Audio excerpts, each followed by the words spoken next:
On March 13, 2026, the Philippine government, in coordination with international allies, executed a massive and urgent repatriation operation to rescue hundreds of Filipinos caught in the middle of a rapidly escalating conflict in the Middle East. This mission became necessary after sudden military tensions led to widespread commercial flight cancellations, leaving many overseas Filipino workers and tourists stranded in high-risk areas. The collaborative rescue by Singapore. One of the most notable parts of this story involves the Republic of Singapore. As the security situation in the region deteriorated, the Singaporean government dispatched a Republic of Singapore Air Force A330 multi-role tanker transport aircraft to Jeddah, Saudi Arabia. While the primary mission was to evacuate 81 Singaporean nationals, the Singaporean government offered the remaining seats to fellow ASEAN citizens as a gesture of regional solidarity. Among those rescued were 24 Filipinos, consisting of 15 women and 9 men. These individuals had been stuck in Jeddah as the gulo in the region intensified. The RSAF flight departed Jeddah and landed safely at Singapore's Changi Airport at approximately 6 a.m. on March 13th. Upon their arrival, they were met by officials from the Philippine Embassy in Singapore, who provided them with food, medical checkups, and coordinated their connecting flights back to Manila. The Philippine Department of Foreign Affairs later issued a statement expressing deep gratitude to Singapore, calling the act a testament to the strong Bayanihan spirit within the ASEAN community. The massive charter flight from the UAE. While the smaller group was being assisted in Singapore, a much larger operation was unfolding in the United Arab Emirates. The Philippine government, through the Department of Migrant Workers and the DFA, organized a special chartered flight to bring home over 450 Filipinos who were stranded across the Emirates. This group was diverse, reflecting the broad impact of the crisis. 214 OFWs, many of whom had completed their contracts or whose workplaces had closed due to the instability.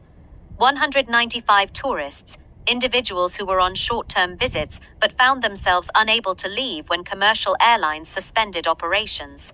60 family members, including children and elderly dependents of workers in the region.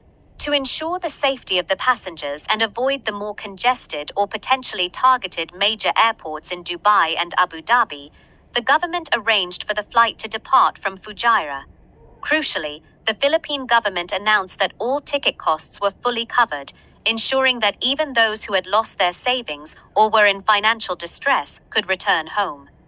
The flight was scheduled to land at the Ninoy Aquino International Airport by the evening of March 13th or the early hours of March 14th, where a team of government agencies waited to provide financial assistance and transportation to their respective provinces. The regional context and ongoing efforts. The urgency of these missions was driven by a sudden and violent escalation of hostilities in the Middle East, involving airstrikes and missile exchanges that made the airspace dangerous for standard commercial travel. The gulo mentioned by officials refers to this military instability, which threatened the lives of thousands of foreign workers. As of March 13, 2026, the Philippine government remains on high alert. The DFA has raised the crisis alert levels in several affected countries, and the DMW continues to monitor the situation of the millions of Filipinos still working in the Middle East. These two successful missions, the 24 Filipinos assisted by Singapore and the 450 brought home from the UAE, mark a significant victory in the government's commitment to protecting its citizens abroad during times of war and uncertainty. The ongoing situation as of March 13, 2026, the Philippine government has issued several advisories and established dedicated lines for those affected by the conflict in the Middle East. Current travel advisories. The Department of Foreign Affairs has updated its travel status for several countries in the region. Alert Level 3. Filipinos in high-tension areas are strongly encouraged to leave while commercial or government-chartered flights are still available. Avoid non-essential travel. Filipinos are advised to postpone any scheduled travel to the Middle East, particularly to the Levant region and certain parts of the Gulf, until security stabilizes. Stay indoors. For those unable to leave, the advice is to stay away from military installations, avoid large gatherings, and keep communication lines open with the nearest embassy. Emergency contact hotlines. If you or a family member needs immediate assistance, you can reach out to the following agencies. 1. Department of Migrant Workers 1 Repat DMW Hotline, 1348. Mobile Viper WhatsApp, 63917325734063918325730. Email, rep@dmw.gov.ph. 2. DFA Office of the Undersecretary for Migration Affairs. Hotline, 88344996. Facebook, DFA OUMWA Official Page. 3. Philippine Embassy in the UAE. Emergency Hotline, 971-508-137-836. Assistance to Nationals, 971-50443-8003. 4. Philippine Consulate General in Dubai.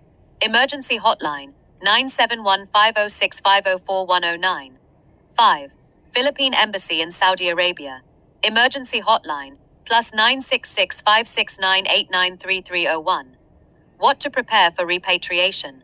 If you are seeking to be part of the next government-chartered flight, ensure you have the following ready. 1. Passport. Even if expired, keep it with you. If lost, the embassy can issue a travel document. 2. Visa status. Note your current visa status so the DMW can assist with exit clearances. 3. Registration. Register your details with the DMW mobile app or the e-travel system so the government can track your location for rescue missions.